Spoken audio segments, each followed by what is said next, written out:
This episode of the LCTV News is brought to you by Encompass Health, North Shore Community College, Leo Inc., Brotherhood Credit Union, and Deulis Brothers Construction.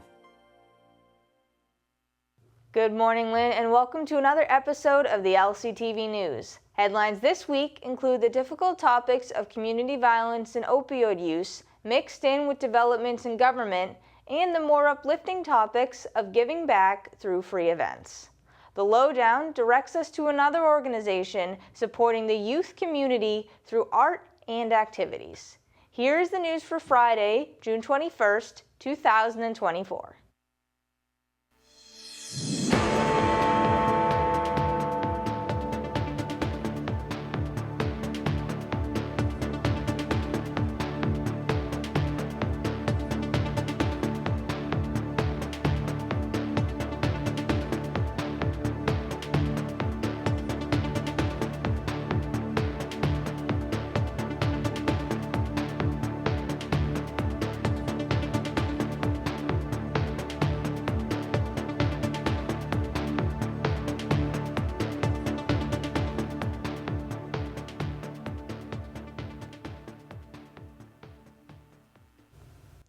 Breaking news as of this morning, Lynn has established a charter review committee led by former Mayor Thomas McGee to assess the existing charter and its special acts and advise the City Council on areas where amendments are desired.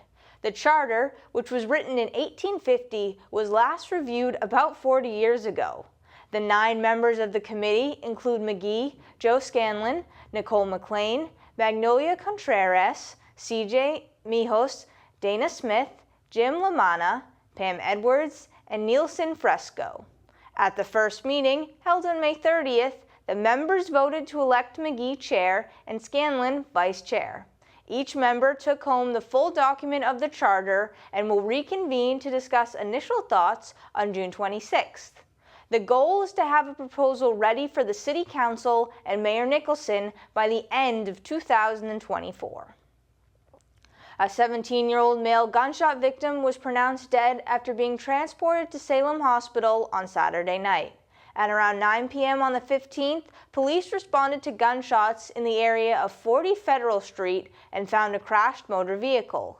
The 17-year-old victim, whose name has not yet been released, was found shot inside the vehicle, and according to District Attorney Paul Tucker, a gunshot fatally hit the occupant of the vehicle, which then rolled into the bushes off the road.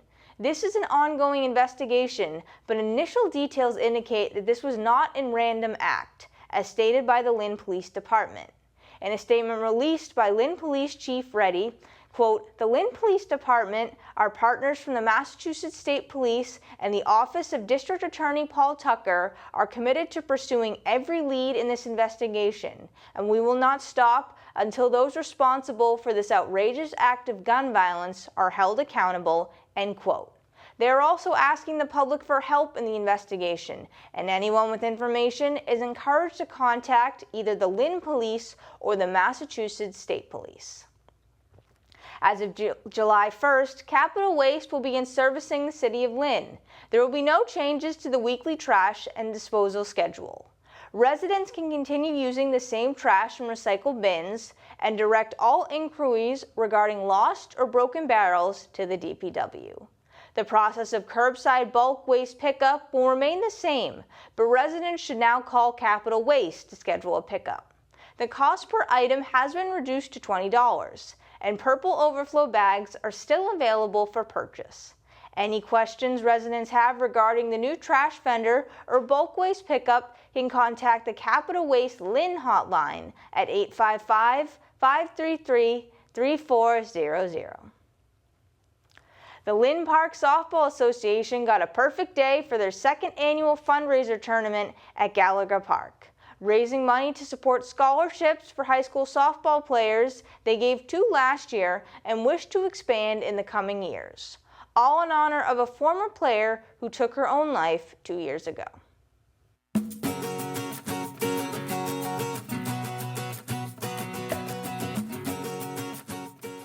So today we have the second annual Lynn Park softball tournament in honor of Francesca Galizzi, who committed suicide a couple years ago. We're doing a softball tournament in honor of her name to raise funds for a scholarship that we have. During this tournament, we also have a free softball clinic for Lynn youth that's over on the back field, behind the main Little League field. We have about 40 kids showing up for that today. So this year we did two. It was the first year of the scholarship. We did two $500 scholarships in honor of Frankie. They're for Lynn Public School softball players. These girls I've been playing with for years, whether high school, college, still pitch now. We've been playing together for a very long time. We wanted to bring softball back to the city of Lynn for a few years, and we couldn't have found a better cause to do it for, and we just found it was the right time to do it. The fact that Lynn can still be a community with regardless of what happens in the city, we all know it has its good and its bad, but things like this can really bring a city together. Sports have always brought the city together. I found that to be true my entire life, being born and raised here, and sports really saved me from making sure I didn't get in trouble as a child, and doing the clinic is really important for me to make sure that these kids know that they have this sport to go to as well. And lastly, what are you most looking forward to today? Having fun. Biggest thing is making sure everyone's having fun, playing some softball and having a good day. We have plenty of raffles, plenty of apparel, plenty of things to do here, and I just want to make sure we can do everything correctly and get everything right here. According to a report by the Massachusetts Department of Public Health, opioid-related deaths decreased by 40% in 2023 for the city of Lynn.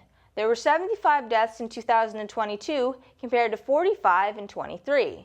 This is the first time Lynn has seen a decrease in opioid-related deaths since 2020, when they were down by 14%. This corresponds with a 10% decrease statewide in 2023, the largest single-year decline in a decade, according to the DPH. According to Candace McCory, the DPH's opioid prevention specialist, Lynn supplies strong resources for the community, such as increasing opioid education, expanding access to naloxone, and offering more Narcan training sessions. Since the installation of naloxone cabinets throughout the city, over 100 doses have been distributed for free.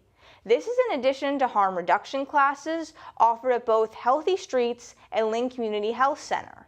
According to Mayor Nicholson, opioid overdoses are still far too high, but the decrease in deaths represents real progress being made. Attorney and Lynn native Nicole Blufort have been practicing law since 2011, founding her practice, Law Offices of Nicole M. Blufort, right here in the city. In recognition of her work, Blufort recently won the Ida B. Wells Award, given to an African-American attorney who, quote, exemplifies the pioneering spirit and courage of Ida B. Wells, end quote. Awarded by the Massachusetts Black Women Attorneys to honor the memory of Wells, a journalist who founded the Negro Fellowship League back in 1910. Bluford described her initial reaction as shock, followed by a sense of being uplifted and supported by other Black attorneys, because it was a surprise. Unlike other awards, the recipient is not nominated or voted on by a committee. Instead, they are chosen by the MBWA. Bluford currently has two offices, the founding one here in Lynn and another in Boston, but has just announced the grand opening of a third location in Manchester, New Hampshire. Her office also gives out a Spirit of Excellence Award scholarship every year to a Lynn-based African-American student with at least a 3.0 GPA and acceptance letter to a 2- or 4-year university. Also last weekend was the City of Lynn's summer kickoff event at Manning Field. The line of residents stretched around the field and down the street for this free, fun event, featuring bouncy houses, games, resource tables, and the highlight of the event, a dunk tank. Kids were all smiles.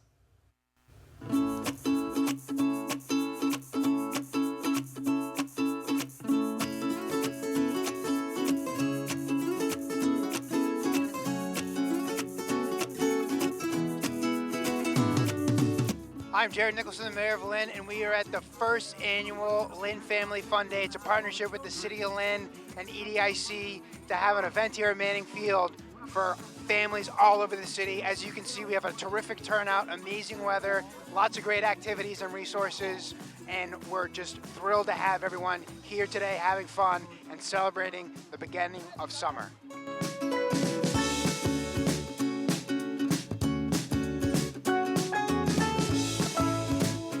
Police can't throw and back up to the yellow. Lynn police can't throw. You can't throw. You can't throw. All right, I'm on it. Who's up? Oh, Tariq, you got Would just like to thank all of the folks involved in planning this wonderful event, EDIC, Community Development, DPW, we have the police department here, the fire department, public health, so many folks from around the city, from my office, our partners in the council and the school department. It is a wonderful day, and we're just so glad to have this opportunity to connect with families all around the city.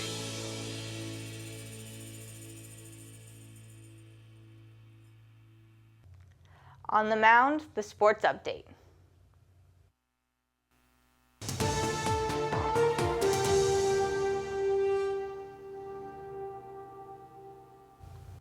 St. Mary's baseball made it to the championship, but fell 3-1 to Oakland. It was a pitcher's duel the whole way, with St. Mary's holding a 1-0 lead through 4 innings. The Oakland Spartans finally broke through with a run in the third and 2 more in the fifth. Josh Donnie was once again everywhere for the St. Mary's Spartans, knocking in their one and only run in the first. Overall, he had 2 hits and struck out 7 on the mound. Oakmont's Caleb Allen was even stingier, punching out 10 and only allowing 3 hits to help secure back-to-back state titles for his team. At 40-35, the Red Sox are inching up in the rankings, taking 2 of 3 against the Yankees before sweeping a 3-game series against the Toronto Blue Jays. They finally got the bats going, winning their last 5 games, most recently 7-3 on the 17th, 4-3 on the 18th, and 7-3 again on the 19th.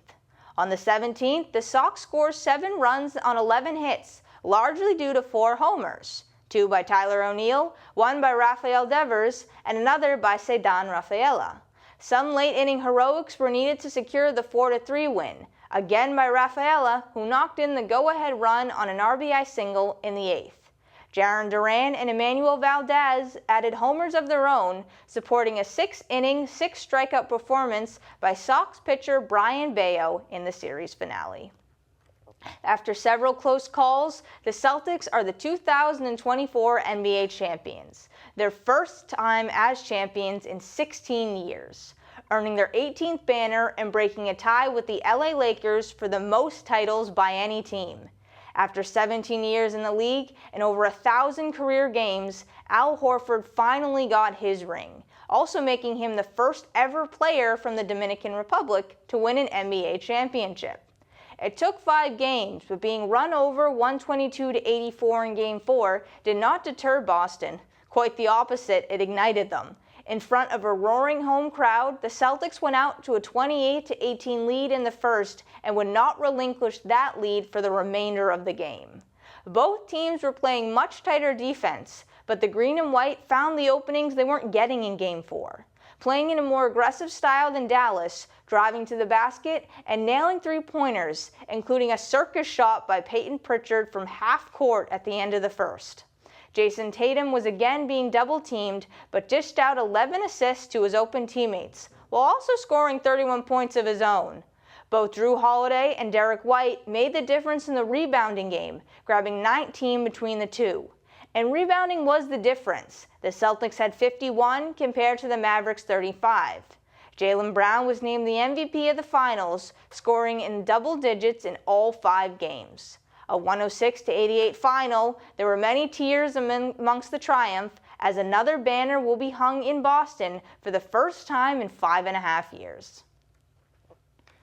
You've likely seen the work of Raw Artworks all around the city, and we welcome their executive director on the Lowdown to discuss their mission and purpose, including the use of art therapy to help youth in the community express themselves and work through problems they may be facing.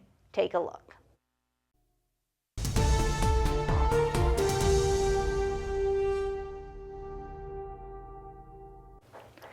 Good morning and welcome back to the Lynn Lowdown. I'm Danny Vittori, and today we have on the Executive Director for Raw Artworks. Thank you for joining us on the show today. Thank you, Danny, for having me. Great. So would you mind just introducing yourself and telling us a little bit about your journey since starting in Raw in 2022? Sure. My name is Rosario Ubiera-Minaya, and as you mentioned, I'm the Executive Director for Raw Artworks here in Lynn. Very excited and honored to be in this role. I've been in this position for a little bit over a year and a half. I started around September of 2022. And yeah, it's been like I've been there for a long time, and in other parts it's like, oh, everything is new and it's so exciting. Because I'm from the North Shore. I grew up around this area. I'm from Salem, Massachusetts, and but I grew up seeing Raw Artworks everywhere. And my journey has taken me into being very involved in arts and community. So, you know, Raw always comes up when those conversations are up. So I was very familiar with the organization before I joined. Which is great. Now, I was going to ask what drew you to it, but it sounds like you've always been fascinated with arts in the community. Yeah. I come from, you know, my background is in museums and cultural institutions. So I work for museums for over 10 years, mostly at the Peabody Essex Museum, where I kind of shifted careers in that experience. I started thinking I'm going to be in broadcast journalism, communications and marketing. So that was kind of like how I started my professional career. But I grew up in a family of artists, and I always been around art and creative expression, coming from the Dominican Republic. And when I came to the United States, that was something that I was interested in continue pursuing. So yeah, my journey took me into nonprofits and nonprofit management and administration, but also always with a kind of like that lens through the arts and culture. And could you talk about a little bit about the work that Raw Arts does in the community, some of your programming, some of the work you do with young people? Yeah, sure. Well, Raw is an organization that has been rooted in Lynn for close to 40 years. Wow. So we are one of the oldies here in Lynn, and we are very proud of it. And we were founded under, you know, the belief that all youth should be seen and heard, and that everyone has a story to tell, and that through art and creativity, we can use that as a tool to tell the stories. So that's kind of like the base of what we do. And also we are rooted in equity. So it's like, you know, we are open to everyone, and we focus on making sure that everyone feels seen and connected and feels a place of belonging. So we serve students from 4th grade to a year after high school graduation. Great. So we are kind of like extended, and we grow with them as we go. So one of the areas of like focus for us is to create what we call the continuum, and basically that is we start with a 4th grader, right, and follow them through their journey and their cycle, and continue incorporating tools and pieces that are tools that they can use as they manage through their challenges, their lives, and find ways of having a voice and having creative expression throughout their lives. But the program really enriches itself through this model that we have that is called I Am, I Create, and We Connect. So basically we start with getting to know ourselves and our identities, and then we continue on into creating and introducing art as the tool, and then eventually have the opportunity as they continue growing to connect with everyone else around them, including their community. Because art can be an incredibly powerful tool of expression. Exactly. So I'm a true believer of that, and you know, my own personal experience took me through that journey. When I came to this country, I was 16 years old. I was in high school, and it was kind of like a traumatic experience the way we ended up here in Massachusetts, back in Salem. So coming from a background where art was so prevalent, and then being kind of like introduced into a new place, and with just a system that I didn't understand, and being in high school and trying to navigate so many things, not knowing the language and being kind of like facing different challenges. Art was my place to go, to not only manage all of that and find kind of like a way of like controlling some of those feelings, but also it was an opportunity to communicate in many ways because I felt like I didn't have other languages to be able to do that. Very powerful. Definitely. And art, there's a very broad definition of it. So is there a specific medium or such you focus on? Is it more the students kind of choose what speaks to them? How does that work? Yeah, so most of the work that we do, and I should mention that our staff, most of the program staff are art therapists. So we live in the model that we have at RAW, we live in the intersection of creative youth development and mental health and kind of like mental health support and art therapy.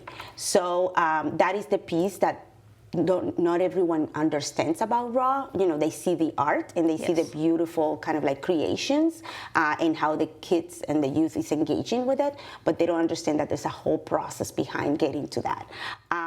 But most of the work that we do it through visual arts. So we do explore different mediums of like creative expression, but we focus on visual arts, and that also includes a film school. So we have, painting and sculpture and many other, kind of like materials that are used. But it also depends on the art therapist that is running that particular group and their expertise and kind of like some of the things that they can introduce as a way of like artistic techniques. So yeah, but we are open to kind of like exploring different things. And the Reel to Reel School, they just had a night where they got to show their films too, which must have been great for those students. Yeah, really, really exciting because when we have two set of programs throughout the year.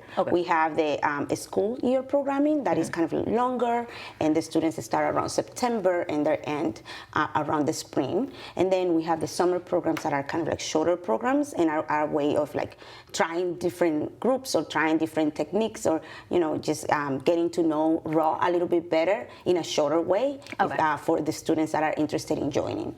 But for the school year programming, we always ended with what we call an exhibit, and that exhibit includes not only our visual arts programs with kind of like art that is on the wall in an exhibit space, but also the film school. And the film school has their own way of presenting, what they produce out of their program throughout the year. So yeah, we just had that celebration. We had it at the Lynn Auditorium, and it was a great turnout. And it's just amazing to see kind of like how they have worked so hard to get to the point that they are showing their films, and they feel so not only proud but really accomplished, and as they should, in terms of like what they have been able to put together in those experiences. It is also kind of like a way of bringing the community together and to just provide a platform or a stage for the youth to kind of like own it, and it's really, really beautiful to see.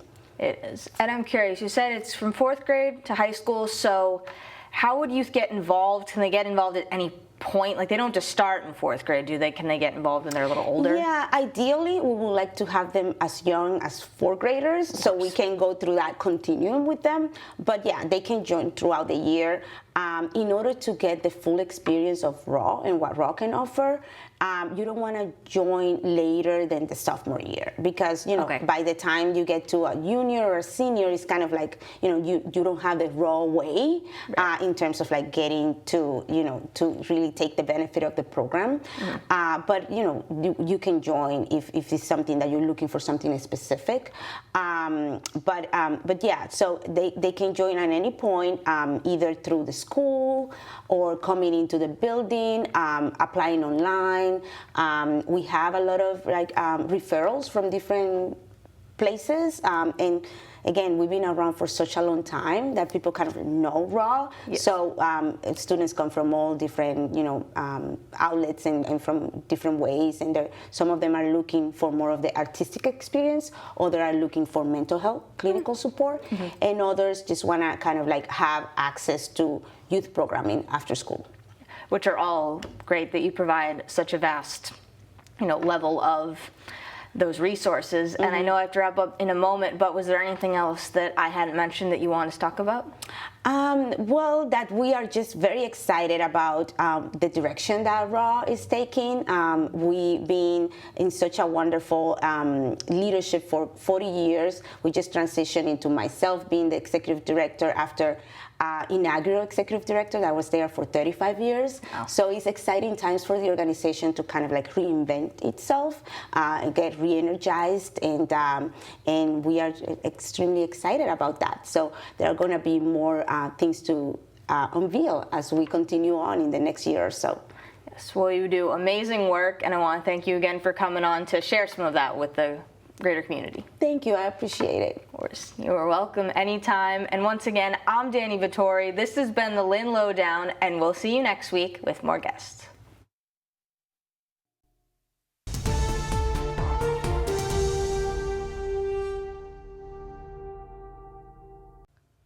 Now, the community calendar.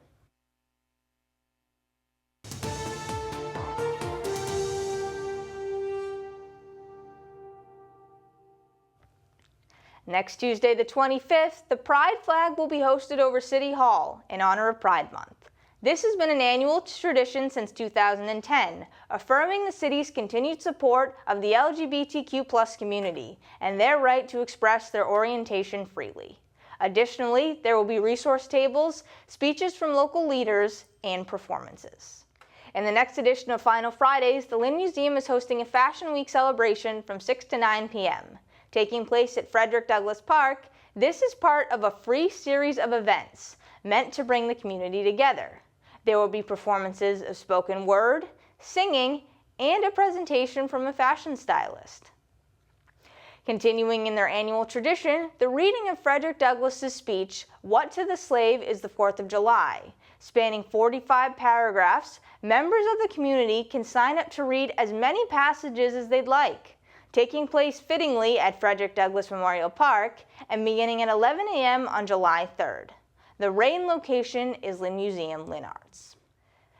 With that, we have reached the end of the news for this week. As always, access our videos on demand, press releases, and complete community calendar, all for free on our website, lyntv.org. And stay up to date on all the fun summer activities happening around the city by following us on social media at Lynn Community Television.